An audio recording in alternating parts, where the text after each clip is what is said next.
Hello बच्चों। तो कैसे हैं आप लोग। आप लोगों का स्वागत है आपके अपने यूट्यूब चैनल पर। तो आज हम लोग स्टार्ट करते हैं मैथ्स का एक ही बहुत ही इम्पोर्टेंट टॉपिक, सदिश बीजगणित। इस टॉपिक के बारे में अगर बात करें तो आपने अभी तक जितने पिछले 9 चैप्टर हैं उनसे इस टॉपिक का कोई रिलेशन नहीं है। ये एक पूरा फ्रेश चैप्टर है जिसको हमें शून्य से पढ़ना है। तो इस चैप्टर में हम क्या क्या पढ़ेंगे चलिए देखते हैं, और आपके सिलेबस में क्या क्या है वो भी देखते हैं। चलिए, इस चैप्टर के बारे में सबसे पहले आपकी पहली एक्सरसाइज में बताया गया है अदिश और सदिश राशियां और सदिशों के प्रकार। तो पहली एक्सरसाइज में हम लोग क्या पढ़ेंगे, अदिश राशियां क्या होती हैं और सदिश राशियां क्या होती हैं, और जो सदिश राशियां होती हैं वो कितने प्रकार की होती हैं, इनके बारे में हम डिटेल जानकारी प्राप्त करेंगे। दूसरी एक्सरसाइज में क्या पढ़ेंगे हम लोग, दो सदिश उनको कैसे जोड़ेंगे, दो सदिशों का योगफल कैसे किया जाएगा, या फिर दो सदिशों को मिलाने वाला एक सदिश क्या होगा, या फिर दो सदिश किसी एक सदिश को कोई एक सदिश काटेगा तो उसका खंड सूत्र क्या होगा, वो आप दूसरी एक्सरसाइज में पढ़ेंगे। और तीसरी एक्सरसाइज में क्या पढ़ेंगे हम लोग, दो सदिशों का अदिश गुणनफल कैसे किया जाता है। देखो, सदिशों का जो गुणा होता है वो हम लोग दो प्रकार से करते हैं, एक अदिश गुणन और एक सदिश गुणन। तो हम लोग तीसरी एक्सरसाइज में अदिश गुणन पढ़ेंगे और चौथी एक्सरसाइज में सदिशों का सदिश गुणनफल पढ़ेंगे। ठीक, तो आपको ये चारों एक्सरसाइज पढ़नी है, और ये सभी बोर्ड के सिलेबस में हैं, चाहे वो यूपी बोर्ड हो, चाहे वो बिहार बोर्ड हो, चाहे वो राजस्थान बोर्ड हो। ये चारों एक्सरसाइज आपको सभी बोर्ड के सिलेबस में पढ़नी है।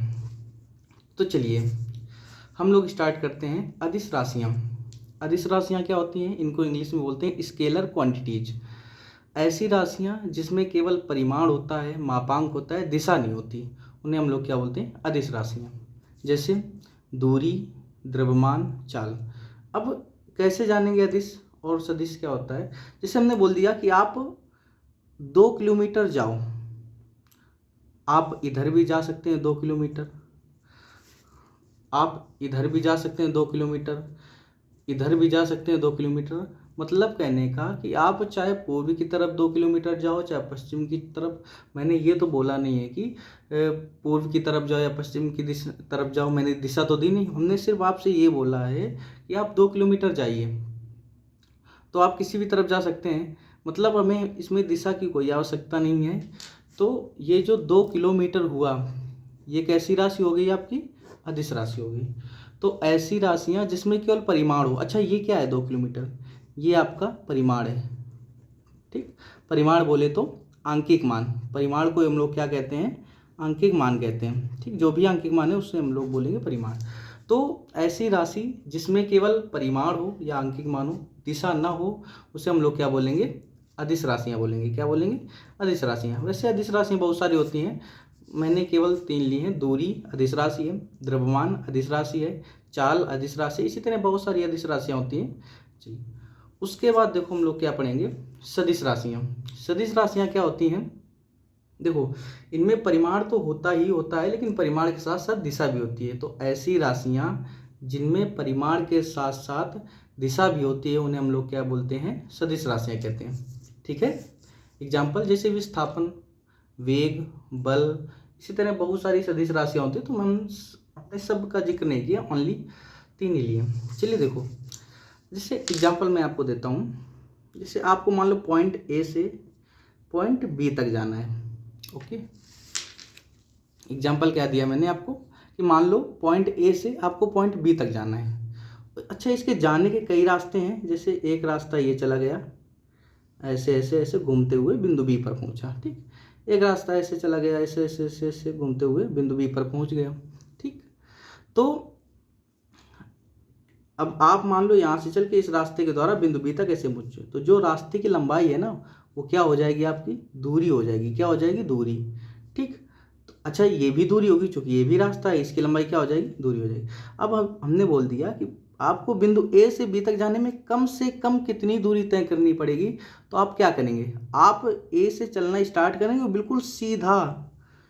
बिल्कुल सीधा चले जाएंगे बिंदु बी तक। तो ये क्या हो गया, ये हो गया आपका विस्थापन। क्या हो गया, विस्थापन। तो दूरी विस्थापन में यही संबंध है कि किसी गतिमान वस्तु द्वारा तय किए गए जो रास्ते की लंबाई होती है उसे हम लोग क्या बोलते हैं, दूरी कहते हैं। जबकि आपने जहाँ से चलना स्टार्ट किया है और जहाँ तक गए हैं उन दोनों बिंदुओं के बीच की जो न्यूनतम दूरी होती है, कम से कम दूरी को हम लोग क्या बोलते हैं, विस्थापन। और इसी विस्थापन को हम लोग क्या बोल देते हैं, सदिश। क्या बोलते हैं, सदिश। तो इसको हम, अगर आप विस्थापन को सदिश बनाना चाहें तो इसको हम क्या लिखेंगे, ए बी वेक्टर। क्या लिखेंगे, ए बी वेक्टर। चलिए, तो वही चीज़ इसमें लिखिए। आप लोग वीडियो पॉज करके नोट्स इससे बना लेना, मैं रफली ऐसे समझा दे रहा हूँ। ओके, चलिए। जैसे ये सदिश राशि, ऐसी राशियाँ जिनमें परिमाण के साथ साथ दिशा भी होती है, वो सदिश राशियाँ होती हैं। एग्जाम्पल विस्थापन, वेग, बल आदि क्षेत्र बहुत सारी हो गई। अच्छा, आपने सुना होगा, फिजिक्स में पढ़ा भी होगा कि विद्युत धारा में दिशा होती है। बिल्कुल होती है। विद्युत धारा में दिशा होते हुए भी ये एक अदिश राशि है। क्यों, इसके पीछे का रीजन क्या है, सुनो। आपने क्लास 11th में पढ़ा होगा त्रिभुज का नियम और समांतर चतुर्भुज का नियम। ठीक, अगर कोई भी राशि सदिश है तो अगर सदिश राशि होगी तो वो त्रिभुज के नियम और समांतर चतुर्भुज के नियम का पालन करेगी। ठीक, वैसे दिशा होना ना होना ये बताता है अदिश सदिश को, बट मेन रीजन जो इसका है वो क्या है, समांतर चतुर्भुज का नियम और त्रिभुज का नियम। अगर कोई भी राशि त्रिभुज का नियम और समांतर चतुर्भुज के नियम का पालन करेगी तो वो हमेशा सदिश राशि होगी। अब विद्युत धारा में दिशा तो है बट ये त्रिभुज के नियम का पालन नहीं करती, इस वजह से इसे हम कैसी राशि मानते हैं, अदिश राशि मानते हैं। तो विद्युत धारा में दिशा होते हुए भी कैसी राशि है, अदिश राशि है। एग्जाम्पल ये वाला मैंने आपको समझा ही दिया कि आपको बिंदु ए से बी तक जाना है, तो ये जो रास्ते की लंबाई हो जाएगी वो क्या हो जाएगी, दूरी, जो कि अदिश होगी। और जो आमने सामने के बीच की कम से कम दूरी होगी उसे हम लोग क्या बोलेंगे, विस्थापन बोलेंगे, जो कि सदिश हो जाएगी। अच्छा, किसी सदिश को डिनोट करने का तरीका क्या होता है, मान लो आपने कोई विस्थापन है पी से क्यू तक। ओके, इसकी दिशा भी, मान लो आपने यहाँ से चलना स्टार्ट किया और यहाँ तक गए, तो इसकी दिशा क्या होगी, पी से क्यू की तरफ। तो सदिश को हम लोग डिनोट कैसे करते हैं, पी क्यू वेक्टर। ठीक, कैसे, पी क्यू वेक्टर।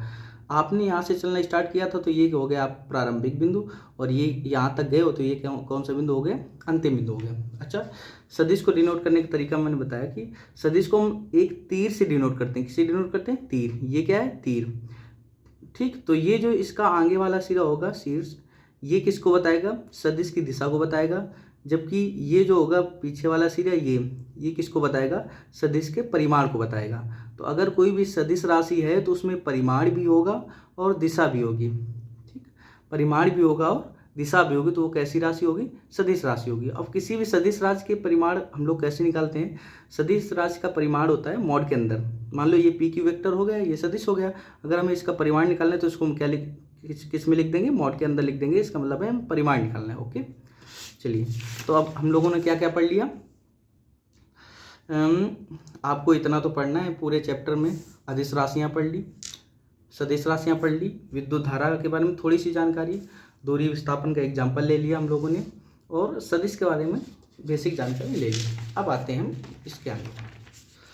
चलिए, अब ये इसमें कई सदिश बहुत ज़्यादा इंपॉर्टेंट हैं। सदिश वैसे कई प्रकार के होते हैं, हम कुछ इंपॉर्टेंट प्रकार ले रहे हैं। जैसे सदिशों के प्रकार, नंबर 1 आता है शून्य सदिश। ये क्या होता है, जानने वाली बात है कि प्रारंभिक एवं अंतिम बिंदु एक ही स्थान पर हों, ऐसा सदिश जिसके प्रारंभिक और अंतिम बिंदु एक ही जगह पर हों, वो क्या क्या कैसा होता है, शून्य सदिश कहलाता है। अब एग्जाम्पल देखो, जैसे मान लो आपने यहाँ से चलना स्टार्ट किया, जैसे मान लो आपने यहाँ से चलना स्टार्ट किया और ऐसे वृत्ताकार पथ में घूमे और यहीं पर पुनः चल के आ गए।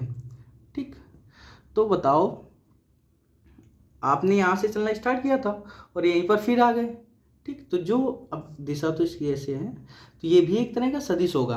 अच्छा, इसका प्रारंभिक बिंदु क्या होगा, यही होगा, और अंतिम बिंदु भी यही होगा। तो ये कैसा होगा, एक तरह का शून्य सदिश होगा। दूसरा जरूरी नहीं कि वृत्ताकार ही हो, जैसे हमने बोल दिया ये एक त्रिभुजाकार त्रिभुज है, यहाँ पर पॉइंट ए है, यहाँ पर पॉइंट बी है, यहाँ पर पॉइंट सी है। ए से बी की दिशा इस तरफ ऐसे है, बी से सी की दिशा इस तरफ ऐसे है, और सी से ए की दिशा इस तरफ ऐसे है। तो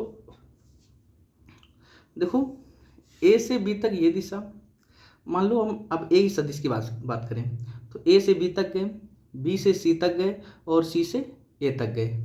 और देखो यहाँ से चलना स्टार्ट किया था आपने और यहाँ से गए ऐसे घूमते हुए फिर यहीं आ गए, है ना। तो जो ए सदिश होगा वो कैसा सदिश होगा, शून्य सदिश होगा। ठीक, इसी तरह अगर हम केवल बी सदिश की बात करें तो ऐसे गए फिर ऐसे आगे पुनः बी पर आ गए ना, तो बी कैसा होगा, शून्य सदिश होगा। इसी तरह अगर हम सी की बात करें तो ऐसे गए पुनः सी पर आ गए, तो ये कैसा होगा, सी सदिश, शून्य सदिश होगा, है ना। शून्य सदिश को डिनोट करने का तरीका क्या होता है, शून्य सदिश को हम लोग जीरो वेक्टर से डिनोट करते हैं। किससे, जीरो वेक्टर से डिनोट करते हैं।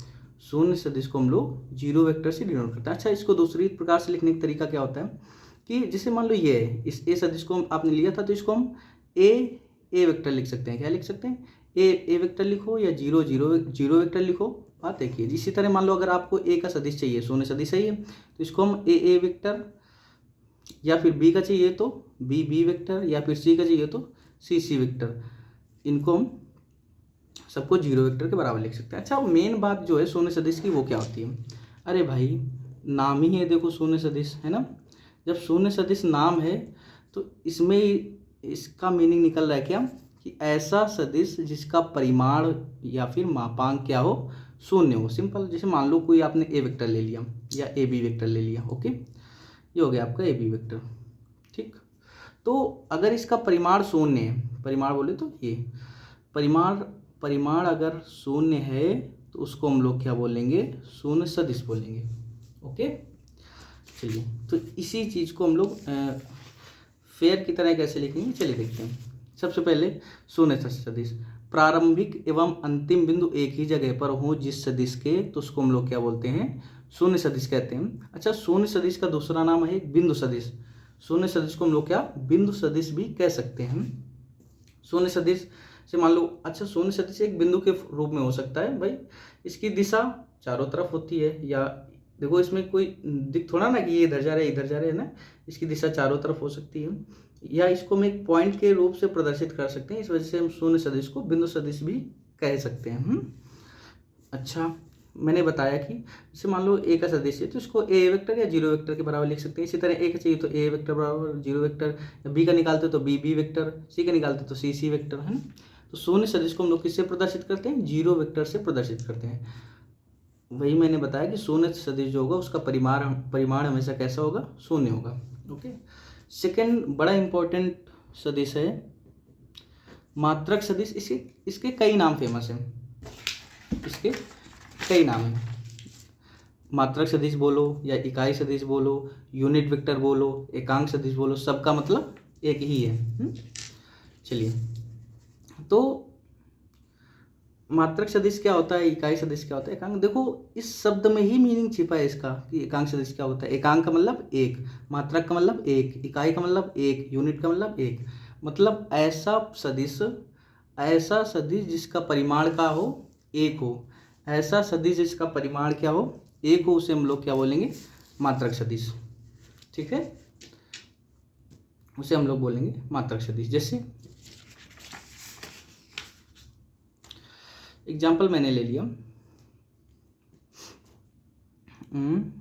ये कोई सदिश है ए और बी, ठीक है, तो इसको हम डिनोट कैसे कर लिखेंगे, ए बी वेक्टर, है ना। अगर आप इसका मात्रक परिमाण निकालो बोले तो मॉड, अगर मॉड निकल के क्या आ जाए, एक निकल के आ जाए, तो कैसा सदिश होगा, फिर इस सदिश को हम लोग बोल देंगे कि ये मात्रक सदिश है। ओके, अच्छा, तो अगर यूनिट वेक्टर या मात्रक सदिश को हम लोग डिनोट कैसे करते हैं, कैप से। कैसे, कैप से। मान लो अगर कोई सदिश ए वेक्टर है तो इसका यूनिट वेक्टर या इकाई सदिश कैसे लिखेंगे, उसको लिखेंगे ए कैप, है ना।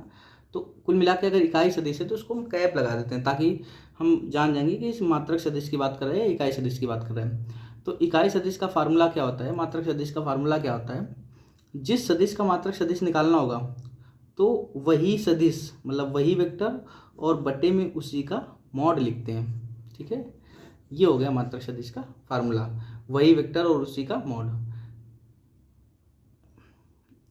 तो ए कैप बराबर वही वेक्टर मतलब ए वेक्टर और उसी का मॉड निकाल के लिख देंगे तो वो क्या हो जाएगा, मात्रक सदिश। तो यही हम लोगों ने लिखा है कि जिसका परिमाण क्या हो, एक हो या इकाई हो, जैसे पी और क्यू ये पी क्यू वेक्टर है, तो इसका मॉड जो है, मॉड बोले तो परिमाण, परिमाण क्या है, एक है, तो ये कैसा है, मात्रक सदिश है। इसे हम लोग कैसे प्रदर्शित करते हैं, ए कैप से प्रदर्शित करते हैं। ए कैप का फार्मूला क्या था, वही वेक्टर और उसी का मॉड। अब आते हैं सयादीन सदिश, ये तो नॉर्मल है, इसमें कुछ ना है। सयादीन सदिश बस इतना ध्यान रखिए,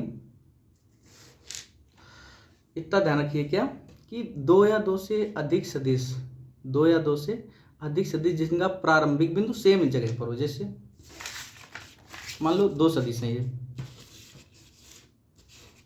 ठीक, एक सदिश ये गया, एक सदिश ये गया, एक सदिश ये गया और एक सदिश ये गया। नाम दे दो A B C D. Okay, तो देखो इन सदिश की, इन सभी सदिशों की अगर बात करें, गौर से देखें तो देखो इसका जो मान लो ए का प्रारंभिक बिंदु भी यहाँ पर है, बी का प्रारंभिक बिंदु भी यहाँ पर है और सी का प्रारंभिक बिंदु भी यहाँ पर है, डी का प्रारंभिक बिंदु भी यहाँ पर है ना।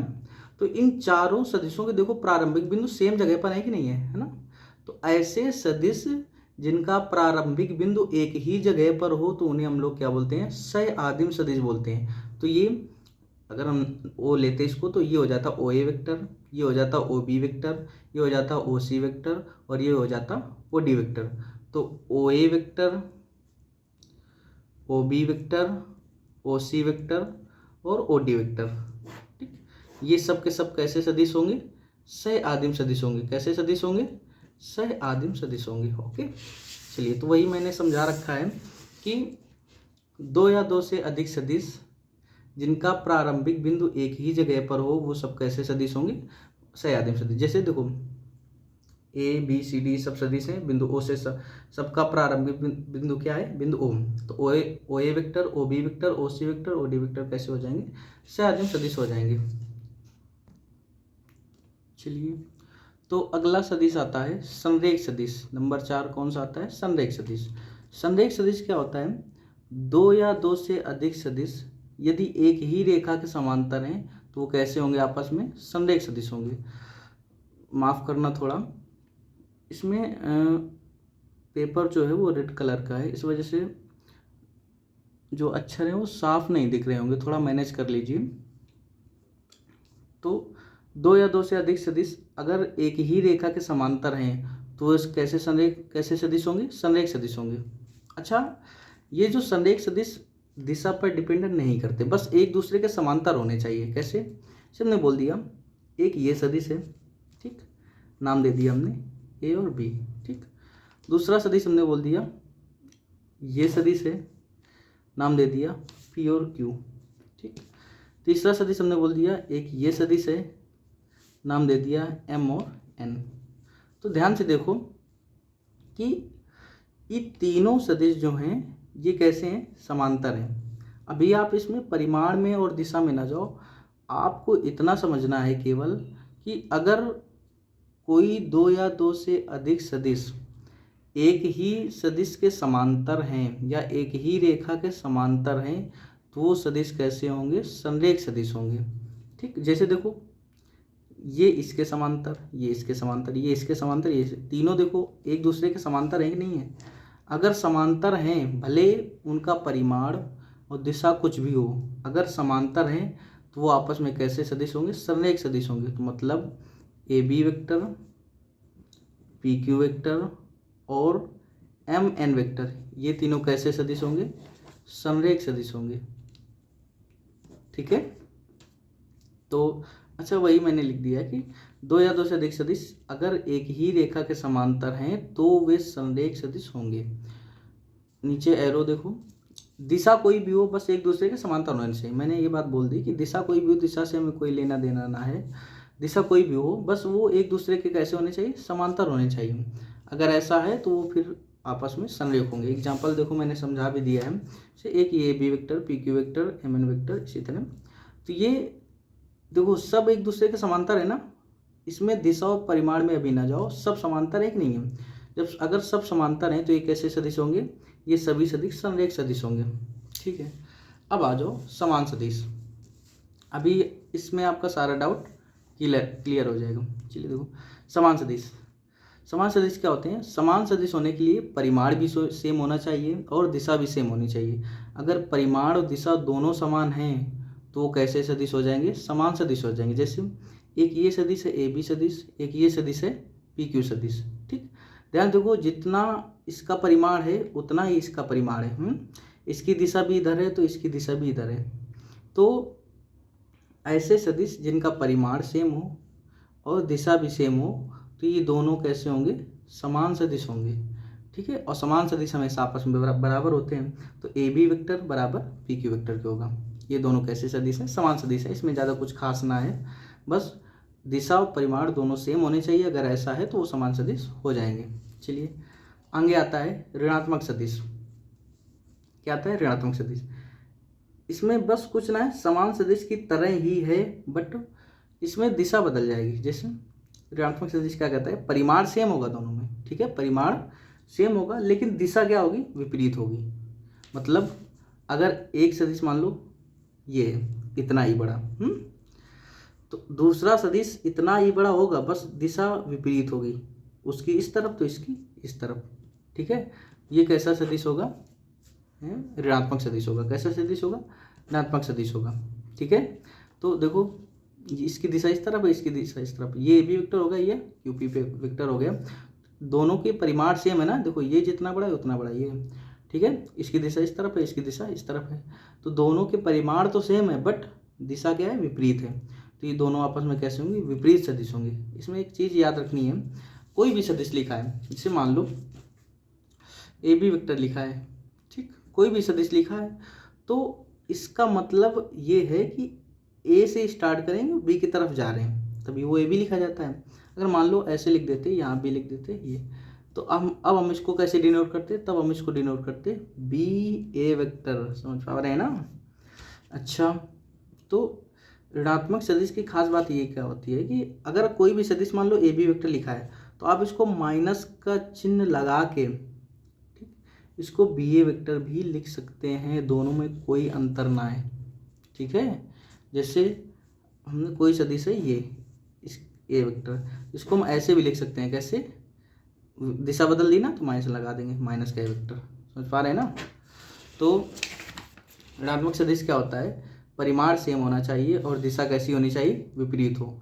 अगर ऐसा है तो वो दोनों कैसे होंगे, विपरीत सदिश होंगे। चलिए तो स्टार्ट करते हैं हम लोग एक्सरसाइज 10.1 का उदाहरण का पहला सवाल। सवाल कह रहा है कि दक्षिण से 30 अंश पश्चिम में 40 किलोमीटर के विस्थापन का आलेखीय निरूपण कीजिए। इसका मतलब क्या है कि जो सवाल कह रहा है उसका हमें आलेख बनाना है। ठीक, अब दिशाओं की बात कर रहा है तो सबसे पहले दिशाओं की बात करें तो दिशाओं को हम लोग कैसे डिनोट करते हैं, ये है ना। ऊपर की तरफ क्या होता है, उत्तर होता है, इधर क्या होता है, पूर्व होता है, इधर क्या होता है, पश्चिम, और नीचे की तरफ क्या होता है, दक्षिण। क्या होता है, दक्षिण। ठीक, अब सवाल ये कह रहा है कि दक्षिण से 30 अंश पश्चिम में, देखो दिशा दे दी ना, 30 अंश पश्चिम में, ठीक, और परिमाण कितना दे दिया, 40 किलोमीटर। परिमाण भी है और दिशा भी है ना, इसका मतलब हमें सदिश को डिनोट करना है। किसको डिनोट करना है, सदिश बनाना है। ठीक, कैसे बनाना है, कह रहे 30 अंश दक्षिण से, कह रहे कहाँ से स्टार्ट करो, दक्षिण से स्टार्ट करना, 30 अंश की तरफ पश्चिम की तरफ जाना है इधर। मतलब देखो ये केंद्र हो गया, ठीक, ये दक्षिण हो गया। कह रहा दक्षिण से जाना है लेकिन किस तरफ जाना है, पश्चिम की तरफ जाना है, इस तरफ। ठीक है, और कितना जाना है, 30 अंश। तो कितना जाना है, 30 अंश। इधर से इधर जाना है, ये दिशा हो गई, कितना घूमे, 30 अंश। ये परिमाण हो गया, कितना जाना है हमें, 40 किलोमीटर। तो बस हो गया ये सवाल, सवाल में कुछ था ही नहीं। ठीक है, तो अच्छा ये सवाल देखो, उत्तर से ज़्यादा तो प्रश्न बड़ा है ना। कुछ नहीं करना था, बस आलेखी निरूपण करना था, मतलब जो ये कह रहे हैं इसको हमें आलेख बनाना था। ठीक है, चलिए देखो वही चीज़ ये बनी रखी है कि जो मैंने अभी समझाया उसको थोड़ा फेयर की तरह, ठीक है, समझ लेना। कोई समस्या हो तो बताइए। चलिए अब आता है उदाहरण नंबर 2। उदाहरण नंबर 2 क्या कहता है कि निम्नलिखित मापों को अदिश एवं सदिश के रूप में श्रेणीबद्ध कीजिए। अदिश और सदिश के रूप में श्रेणीबद्ध करना है। ठीक है, चलिए अदिश और सदिश के रूप में श्रेणीबद्ध करना है, मतलब कहने का कि आपको ये बताना है कि ये जितनी राशियां लिखी हैं इनमें कौन सी राशि अदिश है और कौन सी राशि सदिश है। ठीक है, तो देखो 5 सेकेंड, सेकेंड क्या है, समय का मात्रक सेकेंड है ना। ये क्या है, सेकेंड समय है। ठीक, और समय कैसी राशि होती है, अदिश, तो 5 सेकेंड कैसी राशि होगी, अदिश राशि होगी। आगे क्या लिखा है, सेकंड नंबर 1000 सेंटीमीटर क्यूब। अच्छा मुझे ये बताओ सेंटीमीटर क्यूब किसका मात्रक होता है, आप कहेंगे आयतन का।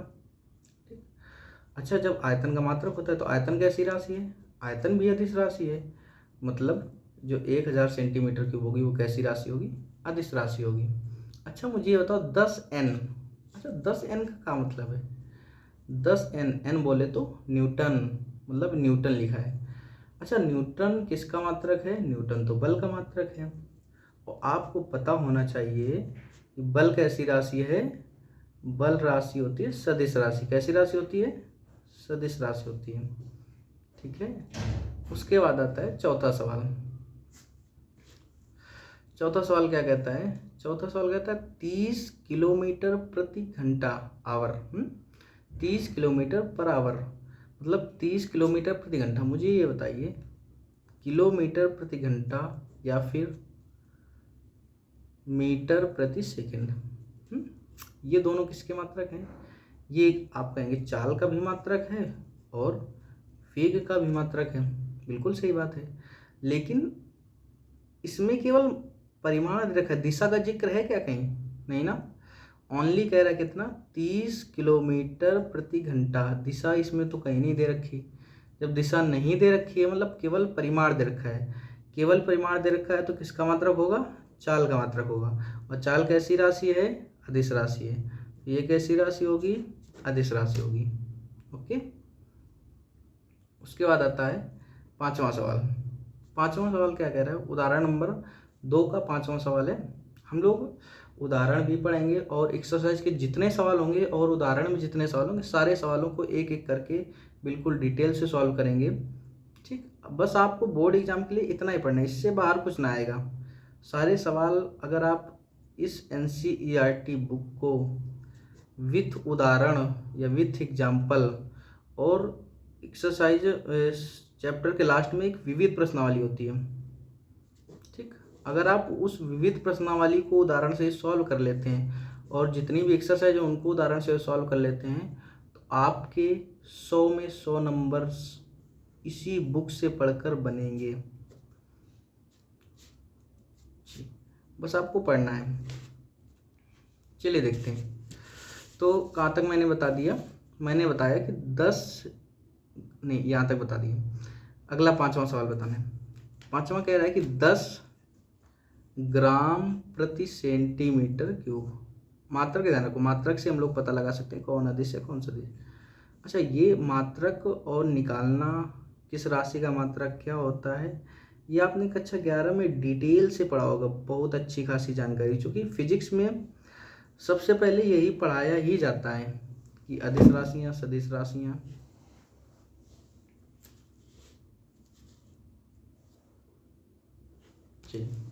तो ग्राम प्रति सेंटीमीटर क्यूब ये किसका मात्रक है, ये मात्रक है घनत्व का। और आपको पता होना चाहिए कि घनत्व कैसी राशि है, अदिश राशि है। कैसी राशि है, अदिश राशि है। जब अदिश राशि है तो अदिश राशि है, सिंपल, उसमें क्या। चलिए अगला, अगला कह रहा है 20 मीटर प्रति सेकंड उत्तर। ये देखो 20 मीटर प्रति सेकंड उत्तर की ओर, कह रहा है ना। अब देखो इसमें मीटर प्रति सेकंड किसका मात्रक है, अभी मैंने बताया किलोमीटर प्रति घंटा या मीटर पर सेकंड किसका मात्रक है, चाल का या फिर वेग का। केवल परिमाण दे रखा है तो चाल का मात्रक माना जाएगा, और परिमाण के साथ साथ दिशा भी अगर दे दे तो वेग माना जाएगा। सिंपल। सवाल कह रहा है 20 मीटर प्रति सेकंड, अगर इतना बोलता मान लो इतना, ठीक, तो वो फिर चाल का मात्रक होता, या चाल होता तो अदिश राशि होती, लेकिन इसने बोल दिया सवाल में कि 20 मीटर प्रति सेकंड उत्तर की ओर, दिशा दे दी ना, ये देखो परिमाण तो है, इसके साथ दिशा भी दे दी, तो ये कैसी राशि होगी, सदिश राशि होगी। ओके, इसी चीज़ को मैंने थोड़ा अच्छे से लिख रखा है। 5 सेकंड अदिश राशि होगी, क्योंकि समय समय मात्रक समय अदिश होता है। 1000 सेंटीमीटर क्यूब अदिश राशि होगी, क्योंकि सेंटीमीटर क्यूब आयतन का मात्रक है और आयतन अदिश राशि होती है। 10 न्यूटन, न्यूटन सदिश राशि होगी, क्योंकि बल का मात्रक है और बल सदिश राशि है। किलोमीटर प्रति घंटा, चाल या वेग दोनों का मात्रक है, बट इसमें दिशा नहीं है तो यह अदिश राशि मानी जाएगी और चाल का मात्रक है। ग्राम प्रति सेंटीमीटर क्यूब, ये घनत्व का मात्रक है, ठीक, और घनत्व कैसी राशि होती है, अदिश राशि होती है।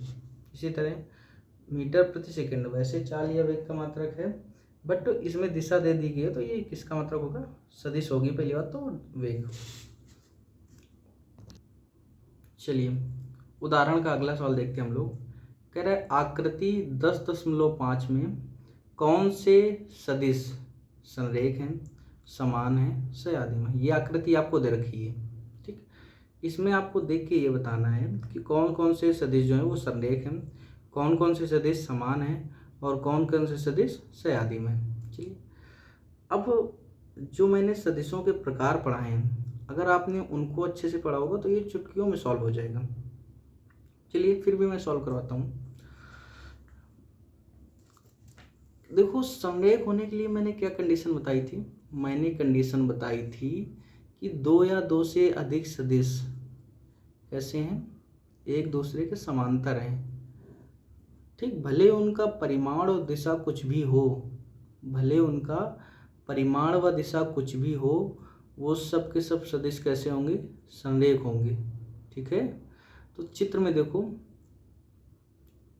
ये ए वेक्टर और सी वेक्टर और डी वेक्टर, ठीक, ये देखो तीनों एक दूसरे के समांतर हैं कि नहीं है, इसके समांतर ये।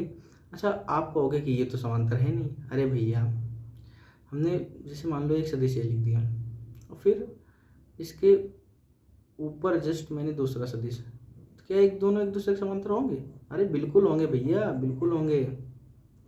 ठीक, तो ए वेक्टर ये, सी वेक्टर ये और डी वेक्टर ये, देखो तीनों एक दूसरे के हैं। मान लो इस सदिश को उठाकर ऐसे ऐसे बना है आपका चित्र, ऐसे समथिंग, ठीक है, तो ये वाला सदिश उठा के मान लो ऐसे रख दें, तो ये तीनों आपस में समांतर नहीं हो जाएंगे, सिंपल।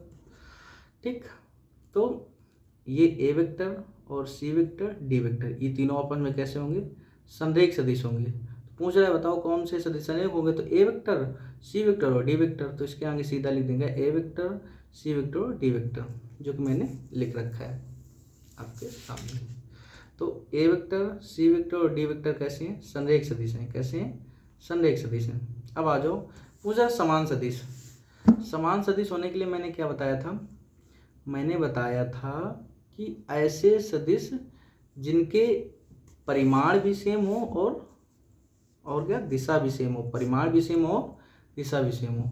अगर ऐसा है परिमाण भी सेम है दिशा भी सेम है तो वो दोनों कैसे होंगे, समान सदिश होंगे। अब आपको इस चित्र में ऐसे सदिश बताने जिनका परिमाण भी सेम हो दिशा भी सेम हो। चलिए देखते हैं, ध्यान से देखो, ए वेक्टर और सी वेक्टर, इसकी भी दिशा इस तरफ है और इसकी भी दिशा इस तरफ है, इसमें भी 2 पार्ट हैं, इसमें भी 2 पार्ट हैं, ठीक है। अच्छा, तो ए वेक्टर और सी वेक्टर कैसे हो जाएंगे, समान सदिश हो जाएंगे। कैसे हो जाएंगे, समान सदिश हो जाएंगे। दिमाग में आया था कि आप लोगों को आया होगा कि डी वेक्टर क्यों नहीं समान है भैया, डी वेक्टर संरेख तो है बट समान नहीं, क्यों नहीं समान है, मान लो इसमें भी 2 हैं, है ना, परिमाण तो सेम हो गए लेकिन दिशा कहाँ सेम है, दिशा इसकी तो इस तरफ है ना, और समान होने के लिए दिशा सेम होनी चाहिए और परिमाण भी। तो इनके देखो, इनके परिमाण भी सेम और दिशा भी सेम है, तो ए वेक्टर और सी वेक्टर कैसे होंगे, समान सदिश होंगे। ठीक है, वही मैंने लिख रखा है कि ए वेक्टर और सी वेक्टर कैसे होंगे, समान सदिश होंगे। ठीक, इसी तरह आ जाओ, तीसरा पूछ रहा है सह-आदिम सदिश। ये तो मैंने अच्छे से बताया। सह-आदिम सदिश क्या होते हैं कि जिनका प्रारंभिक बिंदु एक ही जगह पर है, जिनका प्रारंभिक बिंदु एक ही जगह पर है, तो वो कैसे सदिश होंगे, सह-आदिम सदिश होंगे। ध्यान से देखो, अब इस चित्र में देखो, ऐसे कितने सदिश हैं जिनका प्रारंभिक बिंदु सेम है। अच्छा, ये सदिश देखो, इसका प्रारंभिक बिंदु कहाँ पर होगा, ए यहाँ पर होगा। ठीक है, बी सदिश देखो, इस बी वेक्टर का प्रारंभिक बिंदु भी यहाँ होगा, सी वेक्टर का प्रारंभिक बिंदु भी यहाँ होगा, और डी वेक्टर का प्रारंभिक बिंदु भी यहाँ होगा। तो बी वेक्टर, सी वेक्टर और डी वेक्टर तीनों का प्रारंभिक बिंदु सेम जगह पर है ना। जब प्रारंभिक बिंदु सेम जगह पर है तो बी वेक्टर, सी वेक्टर और D vector, B C D, ये तीनों कैसे होंगे, सह-आदिम सदिश होंगे। तो यहाँ से आपके पहले एक्सरसाइज के उदाहरण तो सारे खत्म हो गए। अब हम लोग चलते हैं एक्सरसाइज के सवालों में। ठीक है, वैसे ये एक्सरसाइज 10 मिनट में हो जाएगी और इस एक्सरसाइज में कुछ है नहीं। अगर आपने उदाहरण सीख लिए, तो आप एक्सरसाइज के सवाल तो चुटकियों में कर देंगे, क्योंकि जो उदाहरण है उसी कॉन्सेप्ट पर बेस्ड एक्सरसाइज में है। जैसे पहला सवाल, उत्तर से 30 अंश पूर्व में 40 किलोमीटर के विस्थापन का आलेखी निरूपण कीजिए। उदाहरण में मैंने इसी तरह के सवाल कर रखा है हम लोगों ने। चलिए क्या कर रखा है देखते हैं। भाई क्या कह रहा है सवाल कह रहा है कि दिशाओं की बात है तो सबसे पहले दिशा देखो, जैसे इधर पूर्व होता है ना, ऊपर उत्तर होता है, जस्ट नीचे दक्षिण होता है, और इधर क्या होता है, पश्चिम होता है। ठीक है, अब सवाल जैसा कह रहा है वैसे कर दो। कह रहा है कि उत्तर से 30 अंश पूर्व में, ये उत्तर है ना, ये, और किधर जाना है, पूर्व में जाना है, इधर सॉरी बेटा, 30 अंश पूर्व इधर होगा ना, तो 30 अंश पूर्व इधर जाना है, इधर। अब इधर जाना है तो इधर कितना जाना है, सवाल में दे तो दिया है 30 अंश, तो भैया हम लोग 30 अंश इधर जाएंगे, ये 30 ना, इधर आए तो एरो लगा देंगे, मतलब हम लोग इधर से इधर आए, कितना है 30 अंश आए हैं, पूर्व की तरफ आए हैं। और कितना जाना है, 40 किलोमीटर, ये हो गया आपका परिमाण 40 किलोमीटर। ये हो गया पहला सवाल का आरेखी निरूपण। ठीक, इसी को मैंने थोड़ा अच्छे से बता दिया आगे। पूर्व पश्चिम उत्तर दक्षिण कह रहा है, 30 अंश जाना है पूर्व की ओर उत्तर से, तो उत्तर से पूर्व की ओर 30 अंश आगे, सिंपल हो गया। चलिए अगला सवाल कह रहा है, निम्नलिखित मापों को अदिश एवं सदिश के रूप में व्यक्त कीजिए। अदिश एवं सदिश के रूप में व्यक्त करना सिंपल है। वैसे सवाल आपको दे रखा है 10 किलोग्राम, कैसी राशि है भैया, किलोग्राम किसका मात्रक है, द्रव्यमान का, और द्रव्यमान कैसी राशि है, अदिश राशि है, तो अदिश राशि हो गई। 2 मीटर उत्तर पश्चिम, 2 मीटर दूरी की मात्रक है, बशर्ते इसमें देखो दिशा दे देगी ना, जब जैसे ही दिशा दी जाए पटाख से आप लोग क्या बताएंगे, सदिश राशि। 40 अंश, ठीक, आंसर देखो इसमें कोई दिशा का जिक्र है ही नहीं, जब दिशा का जिक्र नहीं तो अदिश राशि होगी। अब लिखा है 40 वाट, वाट बोले तो ये किसका मात्रक है, शक्ति का मात्रक है, शक्ति का। अच्छा, शक्ति का मात्रक है तो शक्ति अदिश राशि है, मतलब ये भी अदिश राशि, सिंपल। कूलाम, ये तो बड़ा इंपॉर्टेंट मात्रक है, आप लोगों ने फिजिक्स के फर्स्ट चैप्टर में कूलाम के बारे में पढ़ना स्टार्ट कर दिया होगा। कूलाम किसका मात्रक है, आवेश का, तो आवेश कैसी राशि है, अदिश, तो ये भी अदिश, तो अदिश राशि। 20 मीटर प्रति सेकंड स्क्वायर, अब मुझे ये बताओ मीटर पर सेकंड स्क्वायर किसका मात्रक है, आप लोग बोलेंगे त्वरण का। जब त्वरण का मात्रक है तो त्वरण सदिश राशि है, तो ये भी कैसी राशि होगी, सदिश राशि होगी, सिंपल।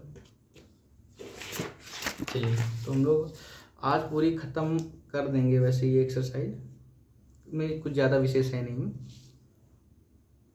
आगे 3 नंबर सवाल क्या कह रहा है, वही अदिश और सदिश राशियों में श्रेणीबद्ध कीजिए। मतलब कुछ राशियाँ आपको दे रखी है, मुझे हम लोगों को ये बताना है कि बताओ कौन सी राशि अदिश कौन सदिश है, कौन कौन समय, दूरी, बल, वेग और कार्य दे रखा है। भैया समय मैं बता चुका हूँ, समय तो अदिश राशि है, तो अदिश राशि।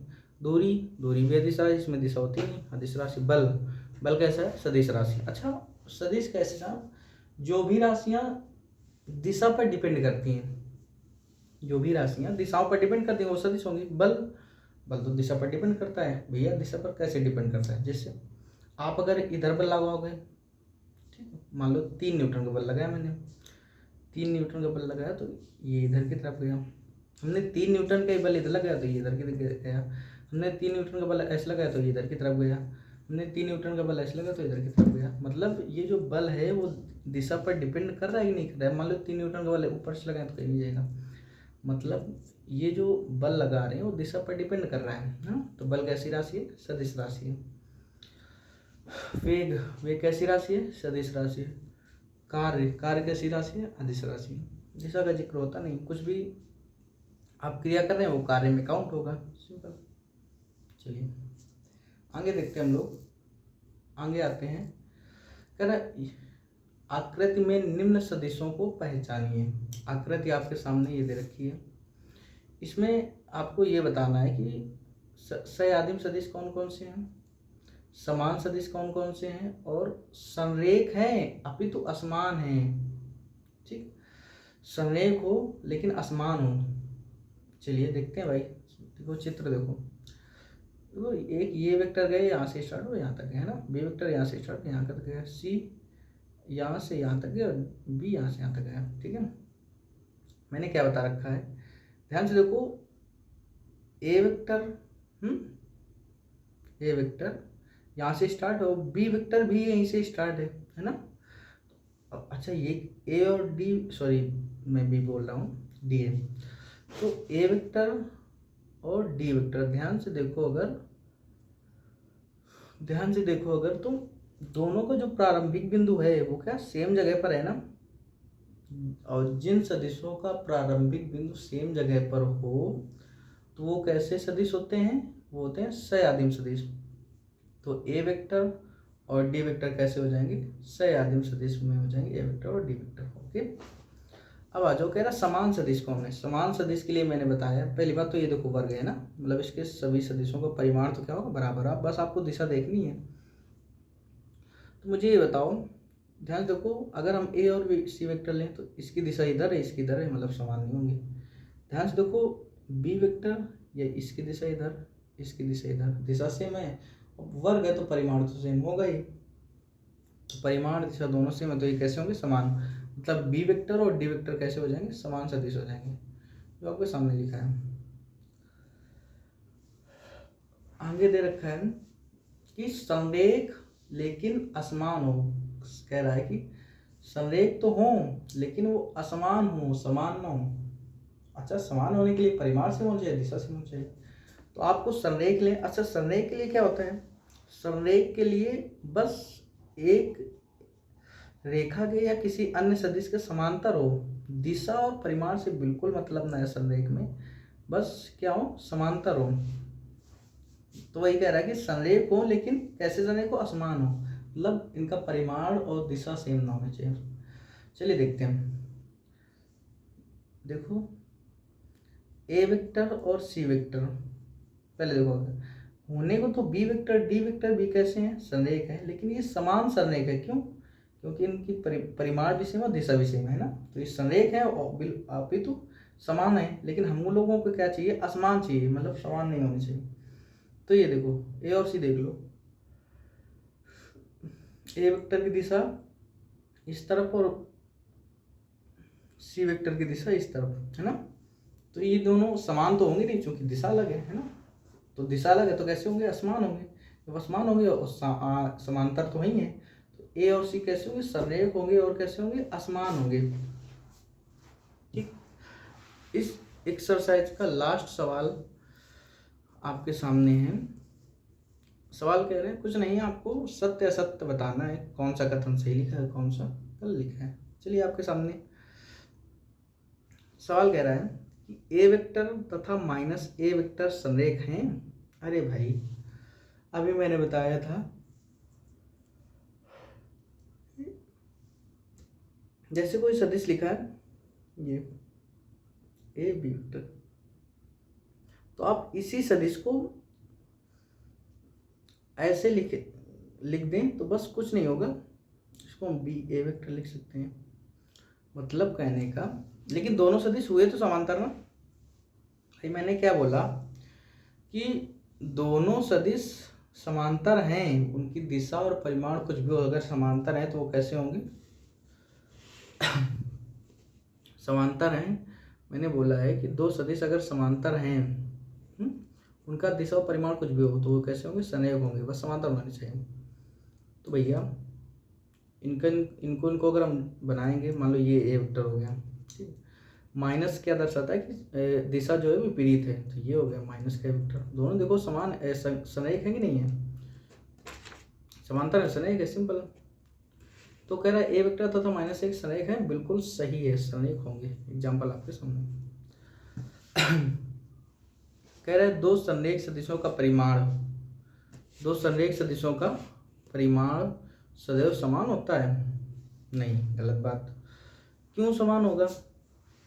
संरेख होने का मतलब क्या होता है कि वो, हमने क्या बोला कि संरेख का मतलब क्या होता है कि वो बस समांतर हों, बड़े हो छोटे हो नहीं, मतलब कि बस समांतर होने चाहिए एक दूसरे के, तो वो संरेख होंगे। लेकिन कह रहा है कि दो संरेख सदिशों परिमाण सदैव समान ना, कभी कभी हो भी सकते। मान लो आपने ऐसे कर दिया, ऐसे कर दिया, दोनों सदिशों को बराबर कर दिया, तो इनका परिमाण दिशा सेम होगी, मतलब समान सदिश होंगे। जब समान होंगे तो ये हो जाएगा कि दो संरेख सदिशों का परिमाण समान हो सकता है, लेकिन हमेशा नहीं समान होता। और इसने बोल दिया सदैव समान होता है, तो ये तो बिल्कुल सरासर गलत हो गया। अच्छा, कह रहा है समान परिमाण वाले सदिश दो सदिश संरेख होते हैं। कह रहा है अगर परिमाण सेम है, तो क्या वो दो सदिश संरेख हो सकते हैं? अरे भैया मैंने बोल दिया एक ये सदिश है, सॉरी, एक ये सदिश है और एक ये सदिश है, दोनों परिमाण सेम है, इसका भी 3, इसका भी 3, तो क्या है संरेख होंगे? ना भाई, संरेख होने के लिए समांतर होना जरूरी है। तो दो संरेख सदिश सॉरी समान परिमाण वाले दो सदिश संरेख होते हैं, ठीक। तो जाहिर सी बात है, अगर परिमाण सेम है तो जरूरी नहीं कि वो सदिश संरेख हो भी सकते हैं, नहीं भी हो सकते हैं, लेकिन उसने वैसा जिक्र किया नहीं, बोला सदिश संरेख होते हैं, तो गलत बात, नहीं होते। लास्ट सवाल कह रहा है समान परिमाण वाले दो संरेख सदिश समान होते हैं। कह रहे परिमाण अगर सेम है, परिमाण सेम है, तो क्या वो सदिश समान हो सकते हैं? भाई नहीं, क्यों नहीं हो सकते? जैसे हमने एक सदिश ये खींच दिया और एक ये खींच दिया, दोनों सेम, दोनों बराबर है ना, तो क्या ये समान सदिश हैं? अरे नहीं भाई, ये कैसे हो गए? समान सदिश होने के लिए दिशा भी तो सेम होनी चाहिए, इसमें कहाँ दिशा सेम है? या फिर ये कह ही नहीं रहा है। कह रहा है समान परिमाण सेम हो चाहिए, परिमाण तो मान लो सेम है, दिशा की जिक्र ही नहीं कर रहा है, तो इनकी दिशा तो एक इसकी हो गई, एक इसकी, तो दो समान परिमाण वाले दो सदिश हैं, वो संरेख नहीं हो सकते, बिल्कुल नहीं हो सकते, संरेख समान नहीं हो सकते, ठीक है, ये भी गलत है। तो बच्चों आज हम लोगों ने 10.1 पूरी कंप्लीट कर ली है। अच्छा, तो आप लोग नोट्स कैसे बनाएंगे? आपने वीडियो देख लिया, नोट्स कैसे बनाएंगे देखते हैं। ये मेरे हैंड रिटन नोट्स हैं, मैं इनको अपने टेलीग्राम ग्रुप या फिर व्हाट्सएप ग्रुप में बनवा के डलवा दूंगा, तो आप लोग लिख लीजिएगा, ठीक है, या फिर वीडियो को पॉज करके लिख सकते हैं। अगर कोई समस्या हो तो मैं अपना कॉन्टेक्ट नंबर अभी शेयर कर दूंगा, तो आपको PDF फॉर्म में भी ये मिल सकते हैं नोट्स, ओके।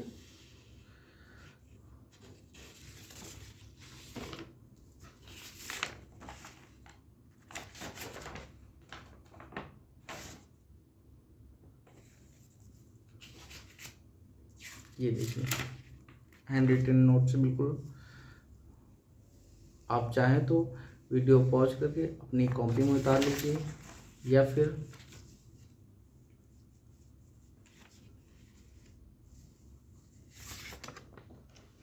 चलिए। तो थैंक यू बच्चों वीडियो देखने के लिए। ज़्यादा से ज़्यादा समझ में आया हो तो लाइक करें, चैनल को सब्सक्राइब ज़रूर करें, ताकि नोटिफिकेशन सबसे पहले आपके पास आ सके, ठीक। चलिए धन्यवाद बच्चों, बाय बाय।